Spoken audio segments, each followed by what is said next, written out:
On parle beaucoup, c'est notre ressource surnaturelle. C'est là-dessus que s'est construit l'économie du village. Les légendes, et comme il y a beaucoup de légendes à cette île, la mort est présente aussi. La mort est là, parce que c'est comme ça. Qu'est-ce que tu veux que je te dise, petit Saint-Martin? C'est un règlement. Si tu veux être une légende, il faut être mort. C'est comme ça. On dit pas ça pour que ce soit pas le fun, là. Il faut être posthume. Si tu veux te légender, prépare-toi à être posthume. Donc, il y a beaucoup de légendes, la mort est présente. C'est pas toujours une mort lourde, puis pesante, puis accablante. Il y a une mort du quotidien qui est là. Comme ma grand-mère, il y a beaucoup de superstitions. Il y a beaucoup de superstitions au niveau de la mort. Ma grand-mère, elle disait qu'il y a une superstition à cette église qui dit que quand la cloche de l'église sonne un coup, okay, pas de bedeau. Parce que nous, on a un bedeau à cette île. Parce que nous, à cette île, on se secoue à la main. On est encore secoué de façon ancestrale. Donc là, on a le cordon dominical qui se passe à mi-temps. On n'a plus de bedeau. Là, on n'a plus de brelots, mais il y a un projet étudiant qui fait un stage. On a le grelot à mi-temps. Alors, quand disons qu'il n'y a pas de bedeau dans la circonférence du cordon et que la cloche donne un coup, ça, c'est mauvais présage, c'est mauvaise augure. Ça annonce la mort. On sait que ça annonce la mort dans le village, dans l'année qui vient. On sait que dans l'année qui vient, il y a quelqu'un au village qui va mourir. Alors, fait que ce matin-là, la cloche d'église sonne un coup, pas de bedeau. Fait que Méo, il se dit, je vais mourir. Méo, lui, c'était le coiffeur du village, Méo. Okay? C'était le décoiffeur. Il décoiffait plus qu'il coiffait au niveau de la moyenne, là. Il décapitait assez joyeusement. Mais il prenait un coup, fait qu'il venait mou dans son ciseau, puis il dégradait. Il disait qu'il dégradait. Il dégradait assez violemment. Il prenait une once de gin par jour. Puis il achetait 2 fois 40 onces par semaine. Il faisait 80 onces en 7 jours. Fait que tu dis, il faisait-tu des réserves? Non, il faisait pas des réserves. Il trouvait le temps long. Fait que, il bisextilait. Il avait le bisextile très exfolié, puis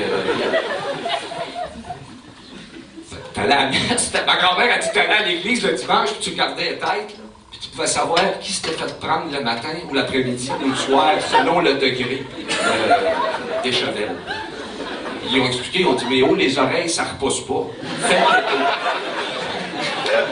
Il prenait un coup, mais il était capable d'arrêter, mais oh. C'est ça l'affaire aussi. Quelqu'un qui est capable d'arrêter, c'est problématique.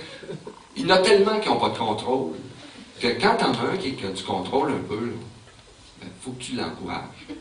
Tu lui dis, bois. Profite-en que tu es capable d'arrêter. Bois le plus que tu peux. Fait qu'il buvait comme un trou à la semaine, non. Il arrêtait chaque semaine. Il s'arrêtait chaque samedi soir, il arrêtait de boire. Pour savoir s'il était encore capable d'arrêter. Parce qu'il se disait, le jour où je serai plus capable d'arrêter, il va falloir que j'arrête.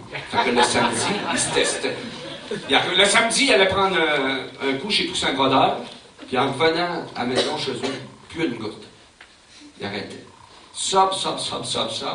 Il se mettait une tarte dans le fourneau, là, parce que Méo, c'était un producteur de tartes hebdomadaires au niveau qu'il pondait une tarte à la semaine. C'est un tartiste, un grand tartiste. Même il avait l'assiette d'aluminium plutôt rare. Fait qu'il s'en faisait une par semaine, tarte aux fruits. Puis il y avait une recette de tarte aux fruits avec la cannelle. Il bourrait ça de cannelle, là. Ça sentait la cannelle. Le temps que Méo a vécu à Saint-Élie-Caxton, le samedi dans le mythe, ça sentait la cannelle, tu pouvais dormir sur tes 2 trous de nez, il s'occupait de l'embaumage.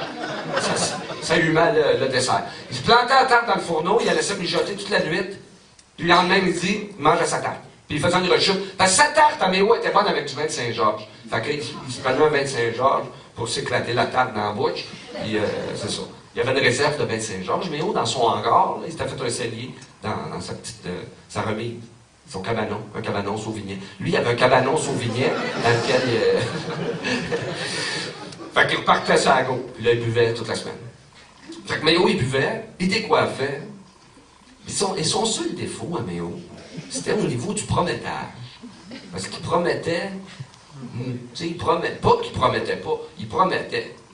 Mais ça finissait là. Lui, son ouvrage était fait. Une fois qu'il avait promis. Fait que tu dis. Ma grand-mère a dit qu'il a promis 200 tartes avant qu'il en donne une. Tu lui disais pas. Tu disais, promets-moi-les, Méo. Puis là, il venait nerveux. Il disait, je te le promets comme je suis là, je te le promets comme je suis là. Puis c'est fini. Après, lui, il pensait à d'autres choses. Fait que ce matin-là, la cloche d'église sonne un coup. Le conte commence, là. Je commence l'histoire.